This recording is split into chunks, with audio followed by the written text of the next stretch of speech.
అండి అందరికి నమస్తే. సద్దన్నం మిగిలిపోతే అన్న బాధపడుతున్నారా? సద్దన్నం అంటే సద్దన్నం కదా, చల్లబట్టి అన్నం తినలేం కదా. ఒకసారి ఇలా రండి చూపిస్తాను. ఇలా ఈ అన్నం నిలిపేసుకొని చక్కగా దీనికి మనము కారపన్నం అని పేరు పెట్టేశాను నేనైతే. మీరేమన్నా అంటారు నాకు తెలీదు. ఇలా సరిపడా ఉప్పేసుకొని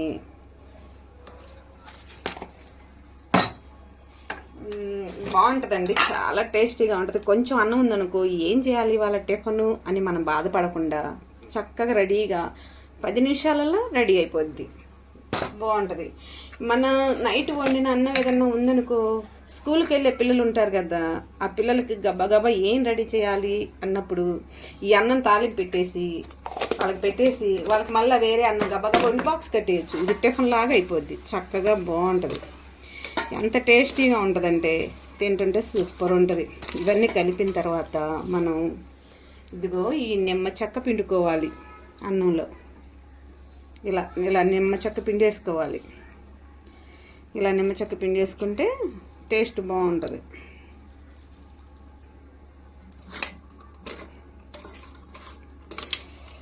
దీన్ని చక్కగా అన్నీ వేసి తాలింపు పెట్టాలి. అవి ఏమేమి వేసి తాలింపు పెడతామో ఇప్పుడు చూపిస్తాను. దీన్ని ఇలా పట్టించేస్తున్నాం కదా శుభ్రంగా. దీనికి ఇలా మూత పెట్టి పక్కన పెట్టేసి ఇదిగోండి ఉల్లిపాయలు, పచ్చిమిరపకాయలు, ఎండుమిరపకాయలు, టమాటో, కొత్తిమీర, కరివేపాకు మనం తాలింపులో వేసుకోవాల్సినవి. ఇక మనం ఇప్పుడు తాలింపు పెట్టేసి ఇలా మనం సరిపడా కొంచెం నూనె ఎక్కువగానే పట్టిద్దండి, కొద్దిగా అలా వేసుకోవాలి. టేస్ట్ బాగుంటుంది కొంచెం ఆయిల్ ఎక్కువగా ఉంటే. ఇక ఆయిల్ వద్దు అనుకుంటే నేతితో చేసుకుంటే సూపర్ ఉంటుందండి. నెయ్యి వేసుకొని చేసుకున్నాం అనుకో భలే టేస్ట్ భలే ఉంటుందండి. ఇవిగోండి పోపు గింజలు, తర్వాత వచ్చేసి శనగిత్తనాలు, అవి వేస్తేనే బాగుంటుంది. 2 ఎండుమిరపకాయలు,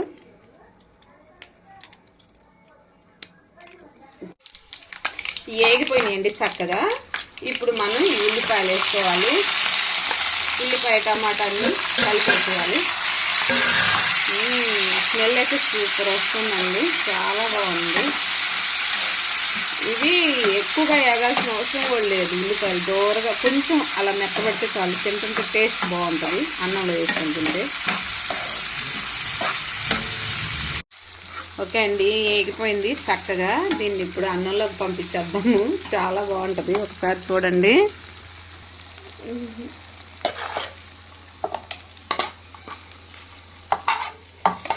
ఏం కావాలి,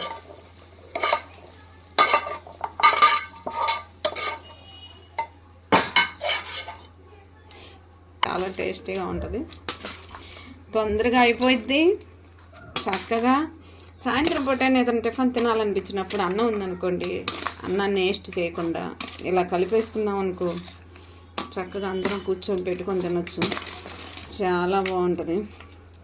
ఇదిగోండి కొత్తిమీర, కరివేపాకు ఇలా పైన చల్లేసుకొని తొందరగా అయిపోద్ది. అన్నం వేస్ట్ అయిపోదు, చక్కగా ఉంటుంది. చూద్దామండి బాగుంటుందా లేదా. ఒకసారి ట్రై చేయండి. చద్దన్న అస్సలు వేస్ట్ అవ్వదు. ఓకే, ఉంటానండి, బాయ్.